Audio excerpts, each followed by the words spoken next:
kami itu mengharapkan visi dan misi itu tanggal 9 itu langsung disampaikan oleh Capres dan Cawapres. Pasangan calon sendiri di dalam PKPU sudah diberikan kesempatan 5 kali untuk menyampaikan visi misi di dalam debat. Kita ikut aja, karena itu merupakan kesepakatan. Saya ikut saja sama peraturan KPU.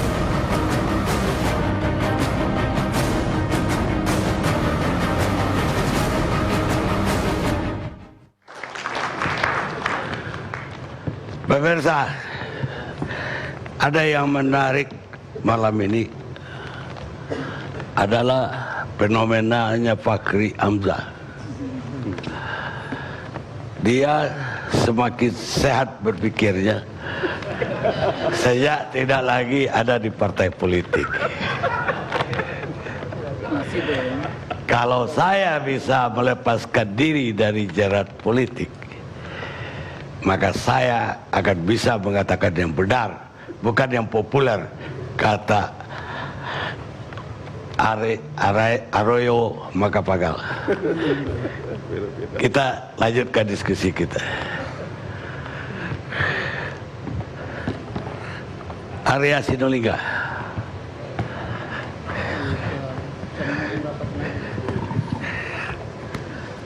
Silakan, apa komentar Anda terhadap diskusi malam ini? Oke. Assalamualaikum warahmatullahi wabarakatuh. Salam sejahtera bagi kita semua. Supaya agak tenang-tenang dulu. Menjuah-juah, ingat dapil bro.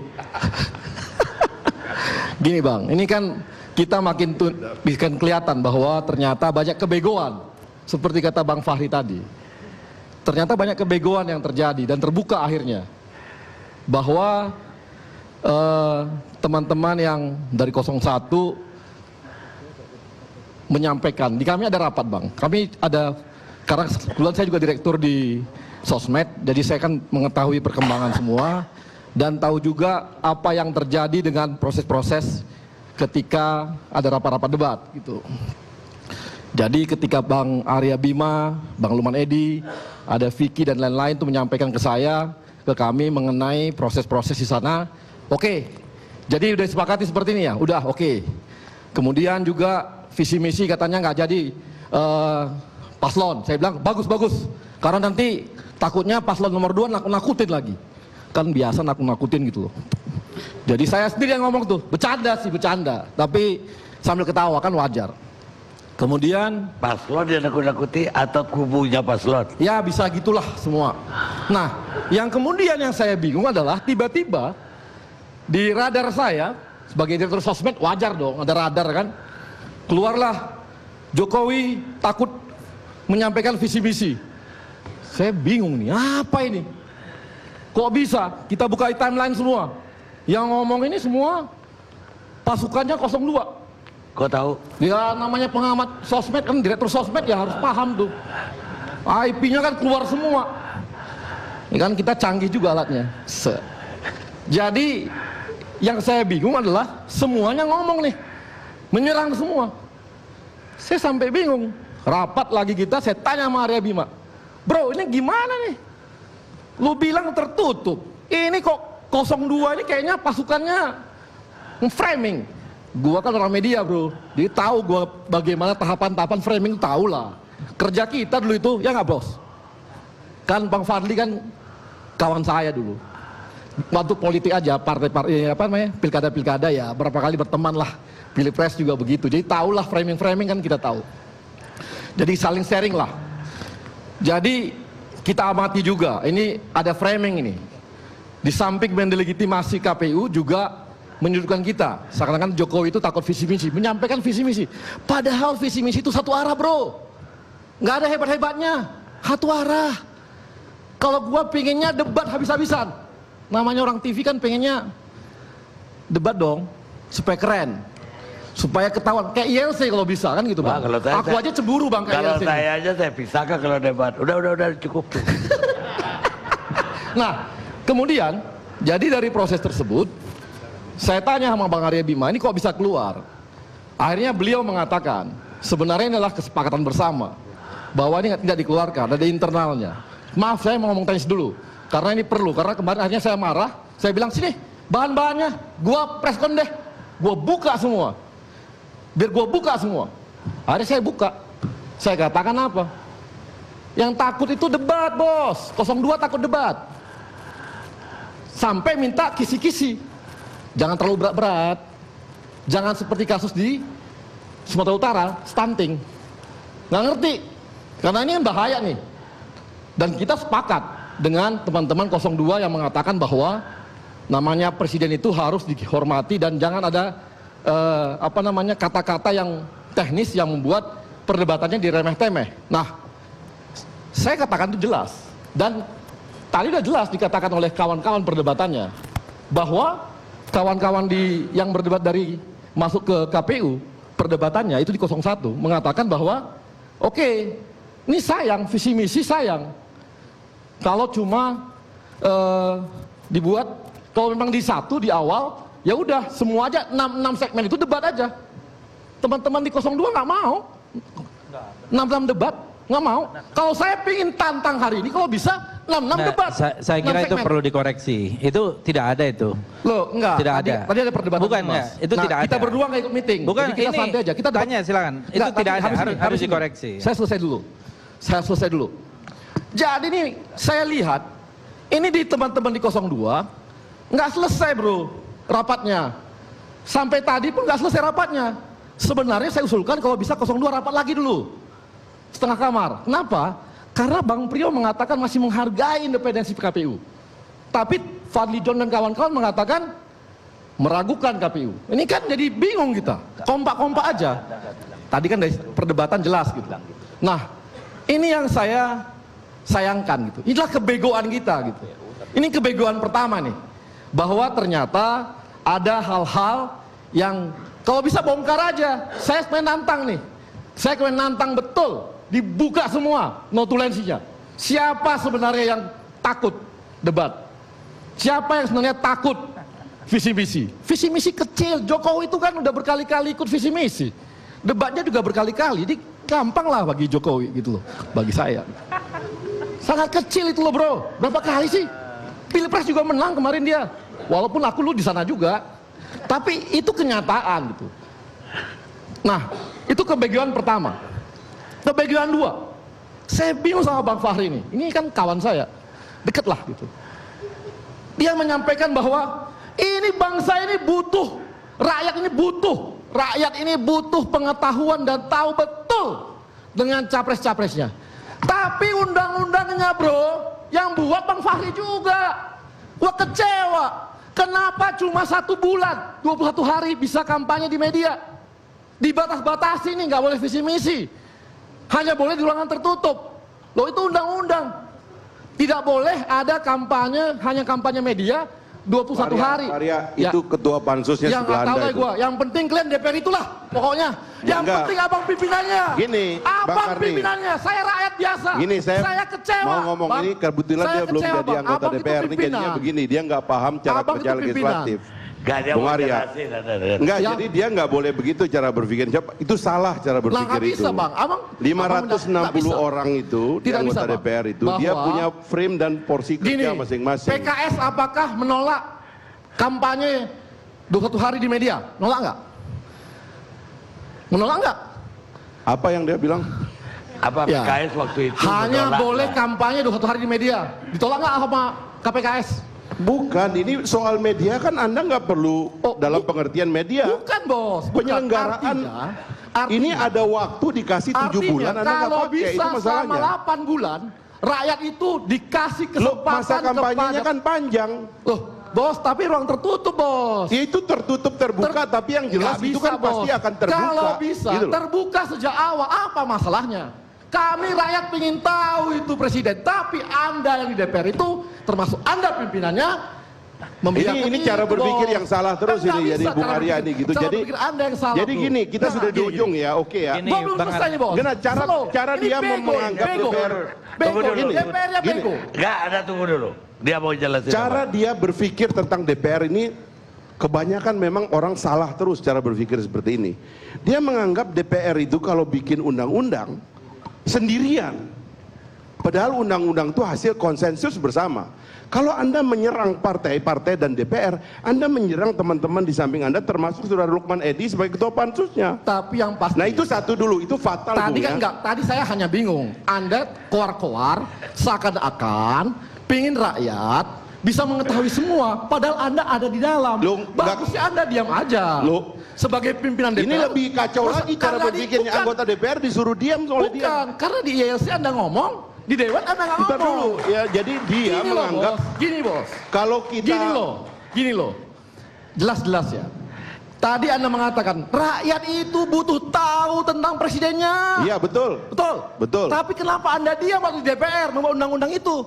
Ini cara berpikir yang salah lagi. Dia nggak tahu ini cara bekerja DPR. Apa yang salah itu Anda dengar dong. Iya. Aku dengar. Kalau nggak bisa Anda jawab. Jadi cara berpikir Anda itu yang salah, Bung. Anda ini belum jadi anggota DPR, Anda nggak ngerti cara dan mekanisme kerja di Jangan DPR. pernah salahkan rakyat, bro.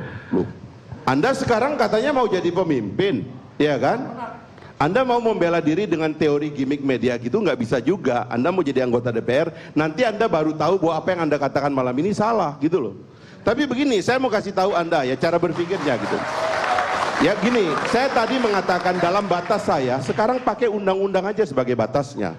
Jangan Anda renegosiasi dengan yang lain-lain. Bukan. Pakai frame-nya, apalagi di atasnya ada konstitusi, ada negara dengan kedaulatan rakyat, demokrasi kita. Itu aja, jangan disalahkan dulu. Saya kira yang perlu dijelaskan mengenai tertutup dan terbuka. Yang terbuka itu hanya 21 hari. Ini yang membatasi Ya, rakyat. tapi itu sudah selesai. Kan kita sudah di sini sekarang. Nah, akibatnya kan tidak bisa memberikan Maksimal, penjelasan bos. kandidat ini Tadi pada Anda rakyat kecewa, karena aturan maksimal. itu, Bung. Ya sekarang kita sudah ada di sini kan, selanjutnya kita berpikir ke depan kan. Frame-nya adalah undang-undang supaya KPU mantap, tidak dianggap curang atau tidak netral. Itu frame-nya undang-undang. Jangan Anda membuat ketentuan baru yang tendensinya melakukan reduksi kepada keinginan rakyat untuk tahu lebih jauh tentang pemimpinnya gitu loh. Gini. Oke, cukup. Saya kira itu. Sekarang ada. Oke, gini. Tadi masalahnya seakan-akan Bang Fahri ini mengatakan bahwa rakyat itu butuh begini, butuh tahu tentang pemimpinnya. Seakan-akan dengan debat 2 jam, 3 jam, 4 jam itu, maka orang tahu. Dengan penyampaian visi misi 3 jam itu orang tahu. Padahal dari dulu rakyat ingin tahu sejak awal pertama kampanye. Itu harusnya capres-capres itu semua dikasih ruang besar-besaran untuk menyampaikan visi misinya di ruang terbuka, mau dimanapun. Tapi dibatasi oleh undang-undang. Ini yang bikin undang-undang siapa? Ya Bang bikin Faris, undang-undang pemerintah sama begini, DPR. Oke, saya kira jadi gini, maksud saya adalah Nggak usah lah.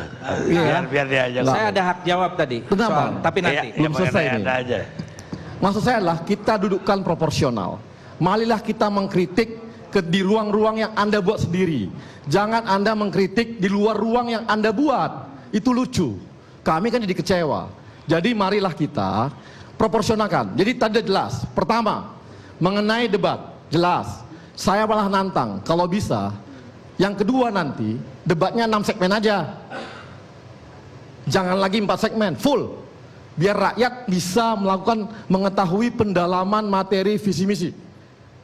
Jadi jelas, clear dari mulai segmen pertama sampai segmen ke-6. Sejak awal kami itu jelas sudah seperti itu. Meminta, kalau cuma visi misi itu cuma satu arah, bos. Kalau cuma satu arah, itu kan tidak begitu dalam gitu. Kita justru pengen itu debat dimulai dari biar Bang Abang tahu ya, Bang Karin tahu bahwa kalau mau dibuka lagi, sebenarnya ada lagi teknis debat situ. Saya baru tahu dari kawan-kawan di ini ya, yang ikut dalam rapat di KPU. Itu awalnya malah 02, mintanya di debat misalnya Pak Jokowi nanya, itu dijawab oleh dua-dua boleh. Ditolak sama kita. Saya pengen adu-adu gitu. Akhirnya memang disepakati adu-adu. Jadi biar kita tahu semua proses itu gitu. Bahwa tapi ini akhirnya buka-bukaan. Yang sebenarnya tertutup jadi buka-bukaan. Karena apa? Karena ketidaketisan dari kawan-kawan di 02 yang membuka yang tanya tertutup menjadi terbuka, memaki-maki di sosmed. Dan maaf Bang, beberapa kawan-kawan Demokrat yang tadinya ikut maki-maki, akhirnya kemarin mereka mengatakan bahwa kami kecewa dengan BPN, TKN, dan KPU. Itu jelas dari orang-orang kemarin yang teriak-teriak di sosmed mengenai hal ini. Artinya mereka berbalik arah dan ternyata tahu, oh ternyata BPN juga setuju sama semua itu gitu. Jadi ada kekecewaan mereka di sana. Makanya jangan heran Andi Arief ngomong di media, terlepas daripada kami bersoalan berdua ya, saya dilaporkan di media, dilaporkan ke polisi, itu nomor berikutnya. Tapi dia telah mengatakan dia kecewa dengan BPN, TKN, dan KPU. Ferdinand Hutahian tadi malam kami debat di CNN mengatakan kami Demokrat kecewa dengan itu.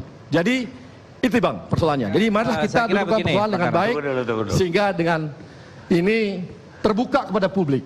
Bagaimana kondisi sebenarnya di KPU? Oke. Terima Jadi kasih. gini ya. Ada. Saya kira saudara Arya ini sedang mengigau ya, tidak mengerti apa yang sedang dia bicarakan. Jadi kalau kita melihat tidak pernah ada dari BPN itu menolak debat, itu ngawur, itu informasi dari mana ya? Itu tidak ada sama sekali, itu kita tegaskan, tidak ada. Justru kita ingin memperbanyak debat itu, justru kita minta paslon malah bicara di dalam visi misi itu, paslon yang bicara, supaya kalau debat itu kan sudah tematik ya, sudah topikal. Tetapi kalau di dalam visi misi secara keseluruhan, nah itu tambahan. Bang Arya ya. Bima yang ikut Jadi, meeting silakan. Tidak ada, enggak, Anda kan mengatakan Ya, seolah-olah tidak mau ada debat yang benar aja. Kita berdua Tidak nggak ada. ikut, Ini kita berdua ikut meeting, rapat. Iya, Silakan kita dengarkan mereka tidak ada bertiga. pernah meminta ada, tidak ada. Giliran dia. Ya. Ya giliran Anda. Ya, jadi tidak pernah ada kami tegaskan permintaan tidak ada debat. Justru kita minta debat itu diperbanyak. Baik. Kalau Anda tidak mengatakan itu lebih bagus sekaligus debatnya semua. Silakan tanya Bang. Kita nggak dua ikut meeting Bang. Gitu. Ya udah. Sekarang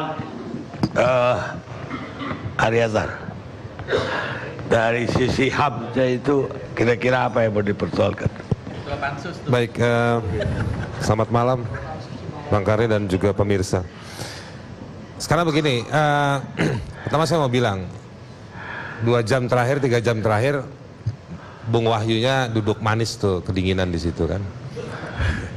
Padahal sebenarnya kerjaannya dia gitu, dan atau saya mau bilang ini gara-gara dia, gara-gara KPU. Dan masing-masing pihak 01 maupun 02 sibuk menjustifikasi satu, bangun kontrak lagi sama KPU, tetap mendukung. Yang saya baca polanya. Yang kedua, klarifikasi perannya di dalam rapat-rapat tersebut. Tapi ya ini alhamdulillah, dugaan saya nanti golput tambah tinggi. Golput. Karena memang melihat kelakuan malam ini seperti ini para politisinya. Sudah rapat tapi tidak bisa menyelesaikan sesuatu. Yang mana menurut saya rapat itu haram posisinya. Kenapa haram? Kan itu tugasnya KPU. Nanti profesor di sini akan menjelaskan secara keundang-undangan bagaimana tanggung jawab KPU. Ini tanggung jawab, jadi bukan hak. Tadi kalau misalnya Bung Edi bilang itu hak, itu bukan hak, itu kewajiban. Hak itu punya rakyat, punya tiap individu. Negara yang dikasih uang, dia punya kewajiban. Jadi dalam pemilu itu, dalam hak asasi, yang namanya hak dalam hak asasi disebutnya dengan partisipasi publik. Partisipasi publik itu datang ke individu. Nah, tugasnya negara dalam hal ini bukan 01 maupun 02. Dalam hal ini di depan ini negara ini cuma satu nih di tengah, namanya diwakili oleh si Bung Wahyu ini dari KPU. Nah, dia harusnya memfasilitasi sebagai jembatan untuk bahwa hak partisipasi itu bisa diterima oleh si setiap warga, baik secara sendiri-sendiri maupun secara kolektif. Misalnya kayak gitu. Nah, itu haknya si individu, bukan haknya si KPU. KPU kewajibannya dia menyelenggarakan, Bang Karni. Jadi kewajibannya dia bukan membuka ruang kepada 01 maupun 02 duduk bersama, ya kan? Sampai pemilu dibikin tiap hari pada bulan April pun nggak bakal selesai. Jadi kalau memang mau cari kesepakatan nggak mungkin. Saya mau endorse tadi yang disampaikan oleh Bung Fahri, nanti saya yakin Bu Profesor juga akan bilang seperti itu. Jadi maksud saya mau bilang bahwa ini nggak bisa kalau diserahkan kepada KPU membuka ruang cari kesepakatan, nggak bisa. KPU harus nentuin sikap, itu satu yang dan ini yang terkait juga dengan situasi hari ini, Bang Karni. Situasi hari ini apa? Situasi hari ini adalah ribut di luar, yang hoax tadi, yang pakai indikator Bung Arya tadi, lalu ribut, framing dan lain-lain. Ini menurut saya kesempatan negara muncul itu lewat KPU. Kalau KPU buka ruang, bukan ruang mediasi, ruang kesepakatan 1 dan 2, bukan. Tapi membuka ruang buat masyarakat mengutip yang resmi di forum yang dibuat oleh KPU. Karena kalau mengutip dari forumnya 01, 02 nggak mau. Mengutip dari forumnya 02, 01 juga nggak mau, atau sebaliknya, kira-kira seperti itu. Nah, ini ada titik zona netral. Jangankan pemilu yang harusnya damai, orang perang aja, lagi perang aja menyepakati zona damai. Di Berlan sama di Matraman tuh, di Jakarta Pusat sama Timur itu ribut dari tahun ke tahun, dulu nggak ada henti-hentinya. Ada disepakati jam-jam damai, ya kan? Ribut antar kampung aja tahu caranya. Kenapa KPU yang habis berapa triliun? 24,9. Kurang berapa duit, kita tambahin deh supaya ngerti. Hah? Jadi ada zona damai yang dibangun. Jadi kita kalau mau ribut dengerin 01 sama 02 malam ini capek juga. Tadi makanya kita bisik-bisik, Bung Fahri teriak, bener. Karena problem kita hari ini ada di KPU. Di situ tugas negara. Kenapa penting KPU, Bang Karni? Karena kontestannya satu petahana, Presiden. Jadi KPU-nya harus kuat. Kalau mau dibandingkan dengan 2014, nggak penting. Sama-sama new player. Meskipun nggak 2014 kan Jokowi maupun Prabowo sama-sama new player. 2004 itu ada. Ya kan? Nah, sekarang ada incumbent. Jadi semakin penting KPU-nya, bukan cuman independen. KPU-nya berdiri tuh tiangnya, pilarnya nunjukin. Saya mungkin nggak bisa menggambarkan bagaimana pilar penyelenggara pemilu itu yang benar. Nanti Bu Kusnul nanti akan menjelaskan bagaimana itu girohnya harusnya dipertaruhkan. Kalau sekedar muncul mengatakan bahwa kita tidak mau presiden dipermalukan, salah. Saya justru mau bilang bagaimana caranya KPU mempermalukan presiden. Biar diuji di situ, itulah ruangnya. Ya kan? Nah, ini saya kok malah kayak mau nyenang-nyenangin dua belah pihak. Jadi memelihara konflik. Padahal KPU harusnya jadi zona yang menetralisir. Disinilah ruang yang bisa dirujuk. Itu satu. Yang kedua, saya mau masuk ke beberapa detail. Kenapa ada ketua Komnas HAM di situ? Kenapa ada ketua KPK di situ? Untuk duduk sebagai panelis nanti. Mereka itu, ini sekali lagi problem tadi kita udah diskusi. Siapa yang nunjuk mereka? Legal standingnya kalau dari sisi hukum harus dipertanyakan. Siapa yang nunjuk mereka? Siapa di dalam KPU yang nunjuk mereka? Forum konsultasinya apa? Kenapa saya mempertanyakan? Karena ketua Komnas HAM, ketua KPK, ini dua lembaga yang menurut undang-undang yang melekat pada mereka, mereka adalah penegak hukum. Mereka tidak boleh masuk ke dalam zona politik mempertanyakan tersebut. Ya kan?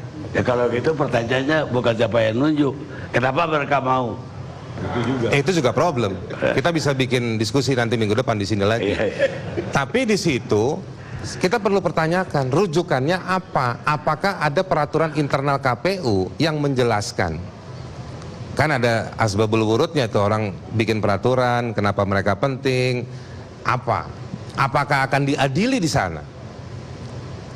Kenapa Karena temanya ada soal HAM, soal korupsi. Gak kurang-kurang orang yang ngerti soal hak asasi manusia, gak kurang-kurang orang yang ngerti soal korupsi, gak kurang-kurang orang yang ngerti soal terorisme dan juga penegakan hukum. Jadi menurut saya patut dipertanyakan. Yang berikutnya, sebelum kita mempertanyakan soal kenapa soal dibocorkan jadi kisi-kisi, saya juga ngajar di beberapa kampus, mahasiswa saya kasih. Jadi waktu saya baca berita dikasih kisi-kisi, saya bilang ini calon presiden kayak mahasiswa, ya kan? Jadi tapi sebelum ke sana saya mau bilang begini, siapa yang nyusun pertanyaan? Pertanyaan soal korupsi. Saya sama Bung Fahri banyak perbedaan soal korupsi. Saya bisa happy, Bung Fahri bisa nggak happy nanti pas debat, atau sebaliknya, atau kita ada 260 juta orang, nggak kurang-kurang di Republik ini. Tapi yang nyusun pertanyaan siapa? Nggak perlu konsultasi pakai referendum, nggak perlu. Tetapi membangun keyakinan publik bahwa pertanyaannya disusun sama ahlinya. Orang yang ngerti lapangan satu, profesornya satu, orang di bekas komisi KPK misalnya 1, 3 orang ganjil. Dia merumuskan, namanya dipercaya publik, dibaca rekornya dan lain-lain. Soal hak asasi juga begitu, soal hukum, soal terorisme. Nah, ini harus dilihat bagaimana pertanyaan-pertanyaan itu disusun. Saya cuma mau bilang, saya mewakili masyarakat sipil, nggak ada sih stempelnya, tapi menurut saya berkembang dan besar di sana. Saya mau bilang, masyarakat sipil di Indonesia itu punya ruang di 35 undang-undang lebih. Ada setidaknya kita pernah riset ada 35 undang-undang yang memberikan ruang buat masyarakat sipil. Undang-undang konsumen, undang-undang hak asasi manusia, banyak lah. Tapi saya cuma mau bilang begini, saya juga mau klaim bahwa kami kerja dan kami punya hasil dan kami minta itu diakomodir. Saya kasih perbandingan. Dulu kita pernah datang ke KPU, kasih substansi. Tolong Jokowi ditanya ini, tolong Prabowo ditanya ini. Ditolak sama KPU karena KPU bilang kami penyelenggara, kami nggak ada urusan sama substansi. Nah sekarang begitu ngomong debat ketahuan. Ini sekarang materi pertanyaan siapa yang buat? Saya khawatir materi pertanyaan dibuat tidak secara langsung tetapi lewat dominasi psikologi yang dibangun dengan atau yang terbaca dalam notulensi-notulensi yang semua pada pamer. Itu psikologi politiknya terbangun dalam kantor KPU yang akhirnya membatasi diri. Jangan kita tanyain itu ke Prabowo, gak enak. Jadi negosiasi bukan terjadi langsung antara nomor 1 dan nomor 2, tetapi negosiasi terjadi justru di KPU-nya sendiri. Saya tidak meragukan yang namanya Profesor Bagirmanan, saya hormat sama dia. Dia orang yang mengawal reformasi Mahkamah Agung di masa-masa sulit. Saya hormat sama Bivitri, kolega pengajar juga di Jentera Law School. Ada nama-nama yang saya hormati di dalam panelis tersebut, tetapi saya mempertanyakan. Kalau mereka kan nanti tanya berdasarkan dirinya, tetapi pertanyaan-pertanyaan yang diambil, yang random itu yang nyusun di dalam situ siapa saja. Bagaimana muncul? Apakah itu merepresentasikan problem yang ada di Papua? Apakah itu merepresentasikan problem yang ada di Aceh? Di Aceh hari ini sedang terjadi peristiwa, dengar kesaksian tentang peristiwa pelanggaran HAM yang terjadi di masa konflik. Di Papua masalahnya nggak selesai-selesai. Ada orang yang tanahnya diambilin terus gara-gara proyek infrastruktur. Ada 940 petani menurut catatannya Konsorsium Pembaruan Agraria. Apakah mereka ada jaminan itu dituangkan dalam pertanyaan-pertanyaan versinya KPU? Apa KPU jadi ngerti soal tanah? Apakah KPU pernah konsultasi sama orang-orang yang advokasi tentang hak atas tanah? Apa KPU pergi atau tanya sama KPUD yang ada di Aceh bagaimana soal hearing tersebut? KPU nggak kerjain itu. Kalau dikerjain itu perlu ditunda, di-delay pemilu 1 tahun lagi. Nah, mitigasinya gimana? Dalam proses yang singkat itu seperti apa? Nah, saya mempertanyakan ini semua karena yang kita bicarakan nanti, tema-tema yang didebat itu adalah tema-tema yang konstitusional. Tema-tema yang dibahas, meskipun ada lembaga seperti Kode Inisiatif bikin pemetaan baru-baru ini ada 10 isu. Dan ternyata range-nya mirip-mirip. Maka dari itu jadi semakin penting buat publik semakin tahu informasi. Saya tuh lebih senang misalnya begini. Kalau KPU diskusi dengan kelompok disabilitas, KPU diskusi dengan kelompok masyarakat adat, bagaimana debat ini supaya orang di bagian timur, ini orang timur, paham, ini orang NTT, orang NTB, bisa ngerti. Bagaimana diskusi supaya orang-orang di Maluku Utara mengerti. Bagaimana misalnya debat tersebut itu juga bicara soal problem tambang di pulau-pulau kecil di Maluku Utara. Bagaimana debat-debat tersebut itu juga bisa didengar oleh masyarakat adat yang ada di pinggir-pinggir kebun-kebun sawit yang ada di Kalimantan dan di Sumatera. Bukan mengumpulkan 01 sama 02, duitnya udah banyak, ternyata bajunya gak ada yang jelek. Mobilnya kalau dicek di parkiran bagus semua. Siapa yang mikirin akses pemilu dan debat tersebut buat orang miskin, orang bodoh, orang kurang informasi, orang dikejar-kejar polisi?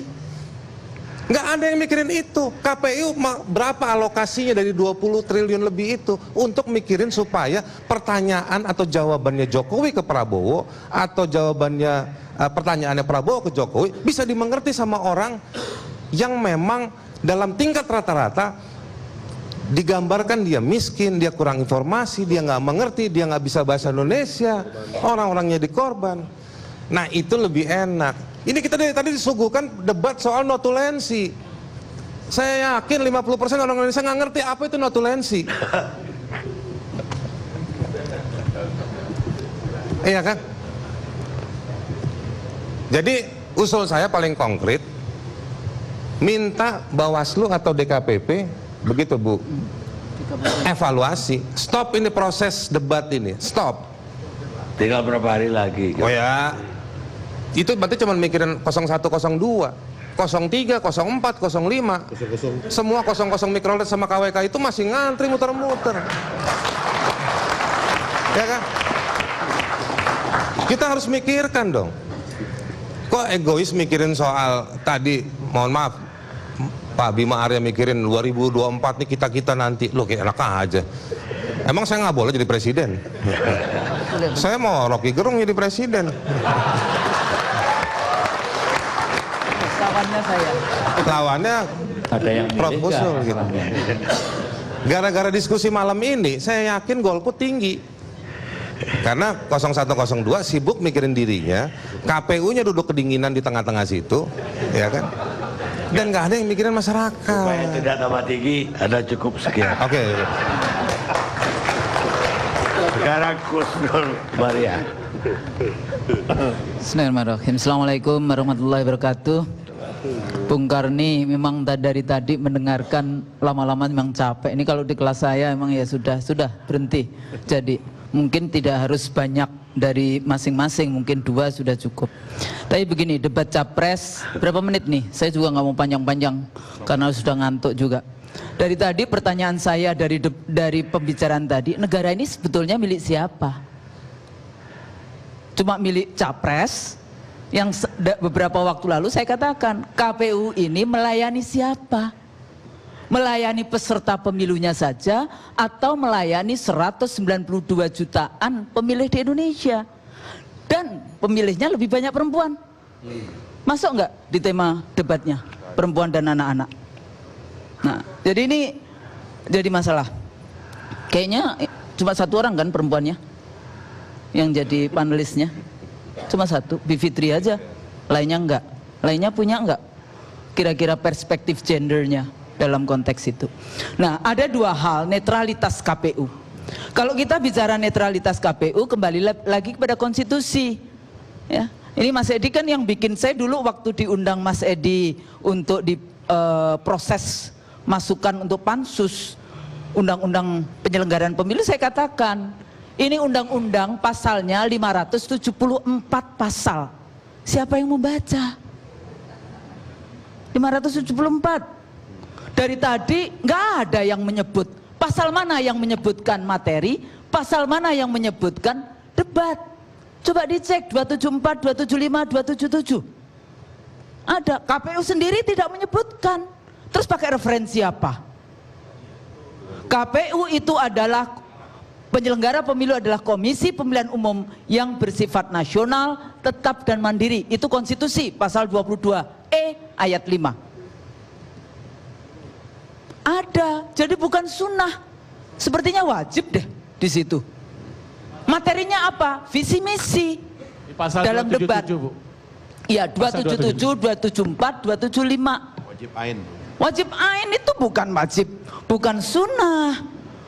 Yang saya kritik dari sejak awal, kenapa KPU selalu cuma hasil kesepakatan ini? Sebenarnya bukan cuma KPU yang ini, sebelumnya juga begitu. Kesepakatan, kok jadi kesepakatan? Kan ada undang-undangnya, ada konstitusi, ada undang-undangnya. Jadi KPU itu answerable ke siapa? Bukan kepada peserta. KPU itu answerable, kalau mau konsultasi, konsultasilah dengan Komisi 2 DPR Republik Indonesia. Jadi bukan kepada masing-masing. Masing-masing tadi yang seperti Bang Mursidan yang sampaikan. Dulu kan kita terus menerus kan yang namanya konsultasi, yang dibilang kepala keras lah, kepala apalah, bikin dapil dan sebagainya. Tapi KPU itu harus berani mengimplementasikan undang-undang. Udah baca belum 574 pasalnya itu? Ini persoalannya. Saya katakan, siapa ini yang akan baca? Kenapa? Karena ini Bang Karni, siklus KPU ini tidak akan membuat KPU kuat. Ini kasus nih di Ambon, nanti kayaknya diambil alih juga nih, KPU provinsi sama KPU kabupaten kota di Ambon nih. KPU pusat seneng aja mengambil alih.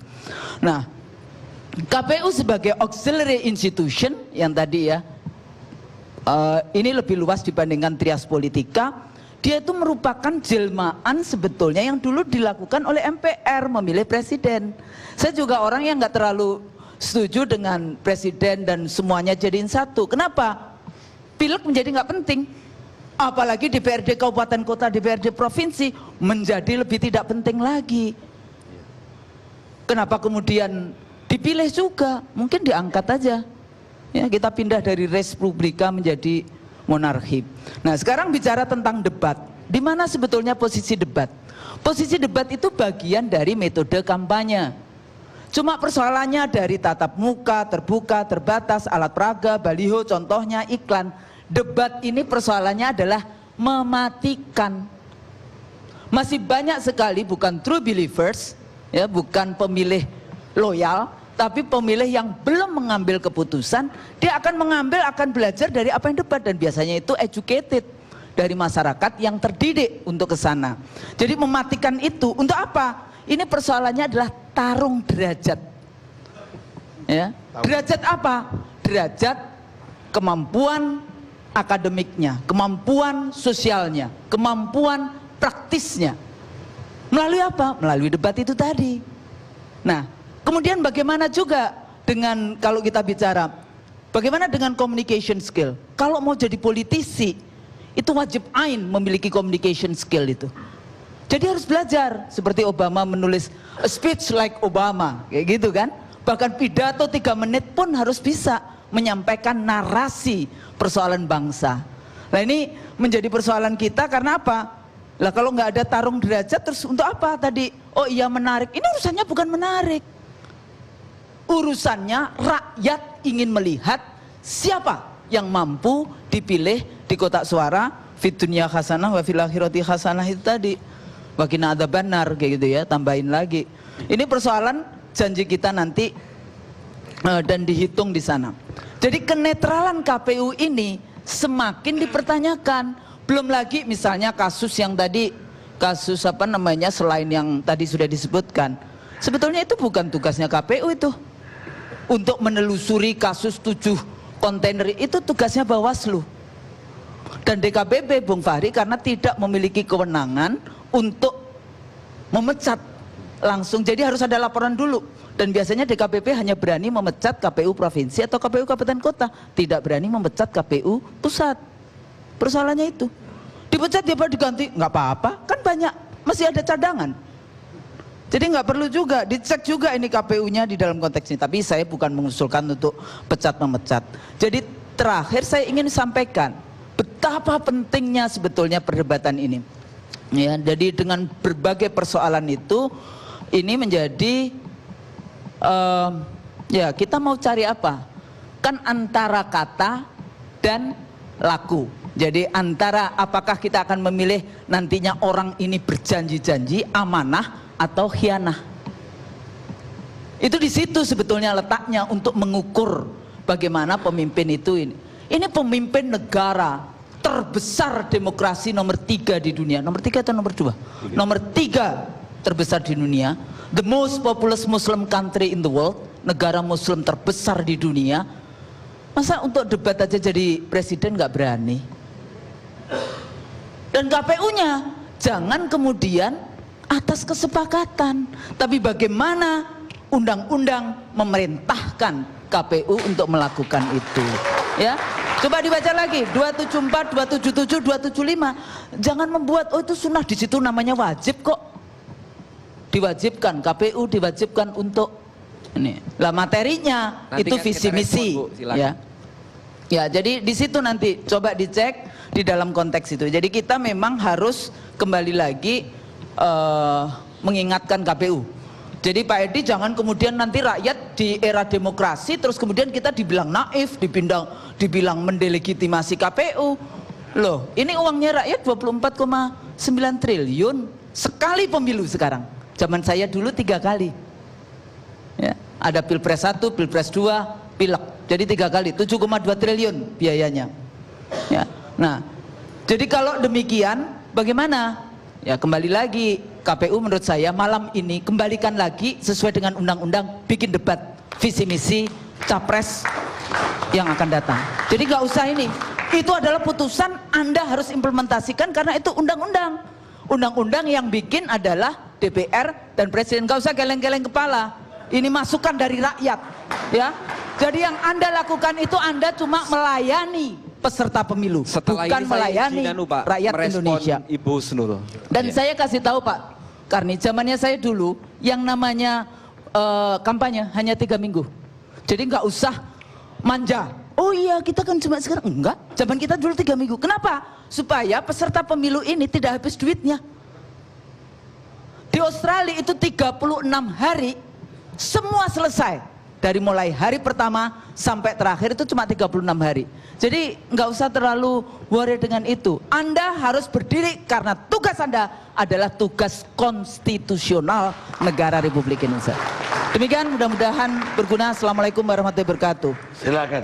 Ada. Saya izin merespon Pak. Boleh. Iya. Tapi pendek ya. Iya. Ini Pak Fahri, Bu Husnul, pandangan-pandangannya saya cermati betul, saya perhatikan, saya catat. Tetapi catatannya terlalu panjang, tetapi saya mencoba merespon ringkas. Yang pertama untuk Ibu Husnul, tadi ada terminologi sunnah dan wajib.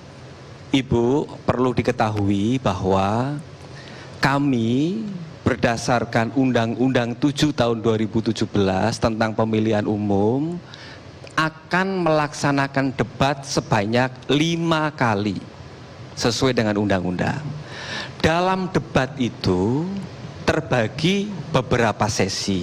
Saya pikir itu tadi sudah disampaikan. Salah satu sesinya adalah pemaparan visi, misi, dan program. Jadi mohon Ibu, pernyataan Ibu bahwa KPU harus melaksanakan debat itu memang akan kita laksanakan Ibu. Dan debat itu memang berisi visi, misi, dan program.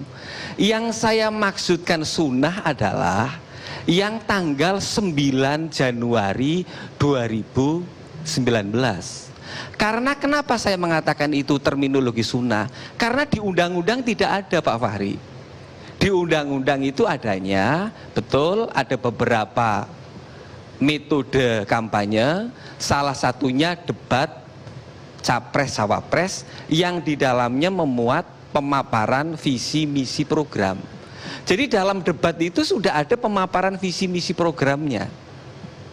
Sehingga mohon Ibu, pernyataan bahwa KPU untuk melaksanakan debat itu sudah kami siapkan.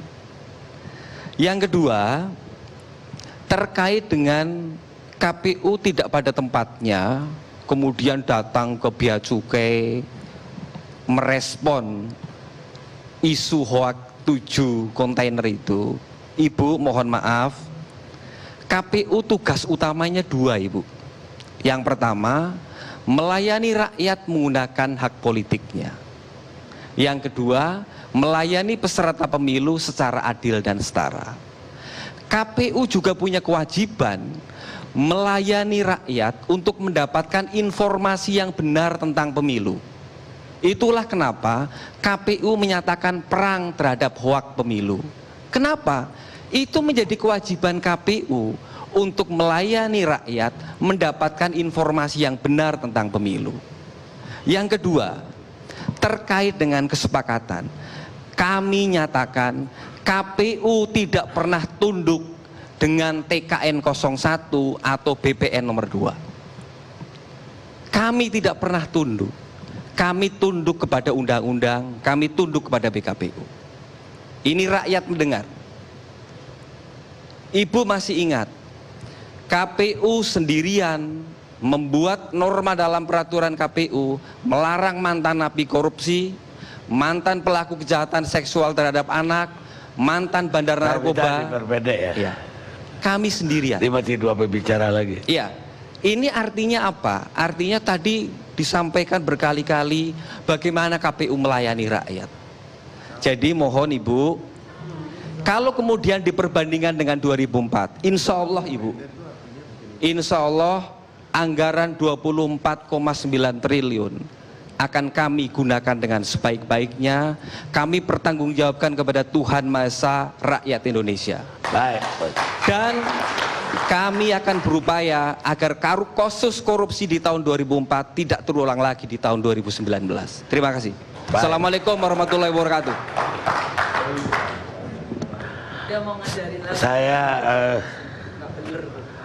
Saya hanya keberatan bukan dengan Ibu, dengan Pak Aris Azhar yang tadi berharap golput semakin tinggi. Karena apa? Karena politisi-politisi buruk akan duduk di kursi kekuasaan bila orang baik-baik tidak menggunakan hak pilihnya. William Simon, Menteri Keuangan Amerika. Kita rehat sejarah.